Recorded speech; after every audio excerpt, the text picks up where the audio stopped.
अगर क्लास 6 के बायोलॉजी में अगर हम बात करते हैं राइबोसोम का, तो कहेंगे कि राइबोसोम जो एस्फेरिकल इन शेप होते हैं, मीन्स डेट एस्फेरिकल फॉर्म में होते हैं। साथ ही साथ यह राइबोसोम ग्रैन्युलर दानेदार चीनी का जैसा दाना होता है, ठीक उसी तरह से राइबोसोम भी के जो है वह भी ग्रैन्युलर पार्टिकल्स के फॉर्म में होते हैं और डेंस लाइक स्ट्रक्चर एकदम बिल्कुल यह घिरे हुए भी होते हैं। साथ ही साथ हम कहेंगे यह राइबोसोम जो सेल के साइटोप्लाज्म में फ्री फॉर्म में प्रेजेंट होते हैं। राइबोसोम जो सेल के जो साइटोप्लाज्म है, साइटोप्लाज्म मतलब फ्लूइडी मटेरियल्स कहलाता है, तो उसमें ये राइबोसोम जो फ्री फॉर्म में प्रेजेंट होते हैं। राइबोसोम को सबसे पहले जो डिस्कवर जो किए गए वो 1950 में 1950 ईस्वी में जॉर्ज इमिल पैलेड नामक साइंटिस्ट के द्वारा किया गया। और जॉर्ज इमिल पैलेड जो रोम के रहने वाले सेल बायोलॉजिस्ट थे और उन्होंने इलेक्ट्रॉन माइक्रोस्कोप की सहायता से राइबोसोम को ऑब्जर्व करने का काम किया था।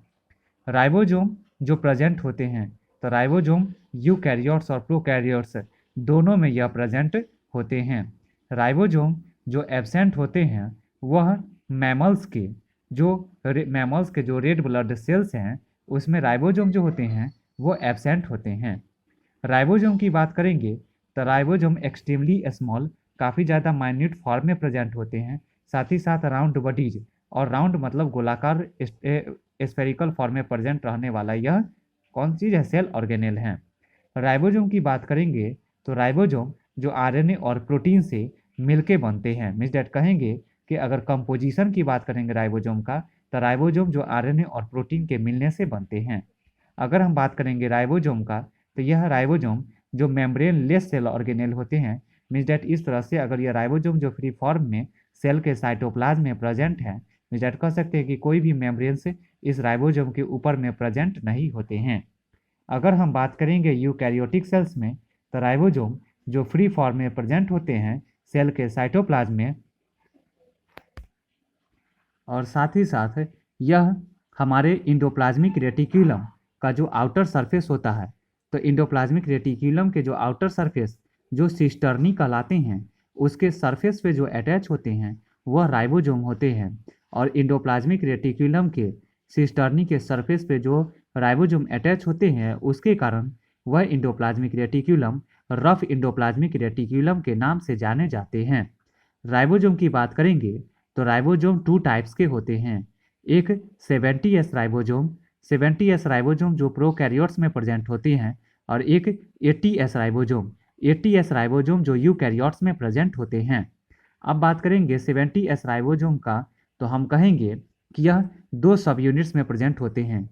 स्मॉलर सब यूनिट जो 30S सब यूनिट में होते हैं, जबकि लार्जर सब यूनिट 50S सब यूनिट के फॉर्म में प्रेजेंट होते हैं। हम कहेंगे या 10 सब यूनिट जो इंक्रीज करते हैं वह 2 सब यूनिट के जुड़ने के बाद में जो इलास्टिक आता है, इलास्टिसिटी खिंचाव आते हैं, स्ट्रेस आते हैं, तो इस 2 सब यूनिट को जोड़ने और इलास्टिकली के लिए 10 सब यूनिट्स अलग अलग फॉर्म में लार्ज और स्मॉलर के अंदर टूटते हैं, बट मेनली जो होते हैं वह 70 सब यूनिट्स ही हमारे प्रोकैरियोटिक सेल के अंदर में प्रेजेंट रहते हैं। यह 70S सब यूनिट्स का राइबोसोम। एस का मतलब होता है सब यूनिट्स। अगर हम बात करेंगे यूकैरियोट्स में, तो 80 सब यूनिट्स के फॉर्म में राइबोसोम प्रेजेंट होते हैं। हम कहेंगे इसमें जो स्मॉलर जो होते हैं सब यूनिट वो 40S सब यूनिट होते हैं, जबकि लार्जर सब यूनिट जो होते हैं वो 60S सब यूनिट होते हैं। Means that 60 + 40 that is 100। Means that 20 सब यूनिट जो इंक्रीज करते हैं वह 2 सब यूनिट के स्मॉलर और लार्जर सब यूनिट के बढ़ने के कारण या फिर घटने के कारण या फिर इलास्टिसिटी तनाव आने के कारण, खिंचाव के कारण, स्ट्रेस के कारण भी यह 10 सब यूनिट्स जो है सो 2 अलग अलग सब यूनिट्स के फॉर्म में होते हैं। बट मेनली जो सब यूनिट्स होते हैं यूकैरियोट्स के वो 80S ही होते हैं।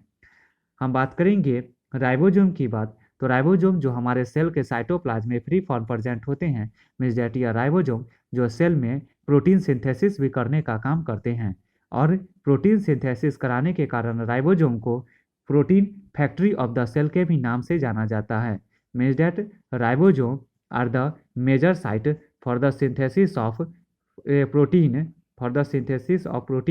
in a cell, and due to synthesis of protein in the cell of cytoplasm, ribosome are known as protein factory of the cell। इसके अलावा अगर हम बात करेंगे तो यह राइबोसोम जो हमारा प्रेजेंट होते हैं हमारे सेल के साइटोप्लाज्म में, और बहुत सारे राइबोसोम जब एक जगह एक साथ एकजुट होते हैं, जमा होते हैं, कलेक्ट होते हैं, और बहुत सारे राइबोसोम जब एक दूसरे से अटैच होते हैं तो वह पॉलीजोम्स के भी फॉर्मेशन करने का काम करते हैं। साथ ही साथ अगर हम बात करेंगे राइबोसोम के फंक्शंस का, तो यह मॉलिक्यूलर फाइलोजेनी के फॉर्म में मीन्स डैट मॉलिक्यूलर फंक्शंस को परफॉर्म करने का भी काम करता है। तो यह हमारा राइबोसोम, क्योंकि हम लोग जानते हैं कि डीएनए से आरएनए बनते हैं, आरएनए से प्रोटीन बनता है, और प्रोटीन से एंजाइम बनते हैं। तो हम कह सकते हैं कि आरएनए से प्रोटीन बनने के बाद में इस प्रोटीन के सिंथेसिस कराने का जो कम्प्लीटली काम कराने वाले जो होते हैं हमारे सेल के साइटोप्लाज्म में, हम कह सकते हैं कि इसमें वाइटल यानी इम्पोर्टेंट रोल प्ले करने वाले प्रोटीन सिंथेसिस के लिए राइबोसोम होते हैं।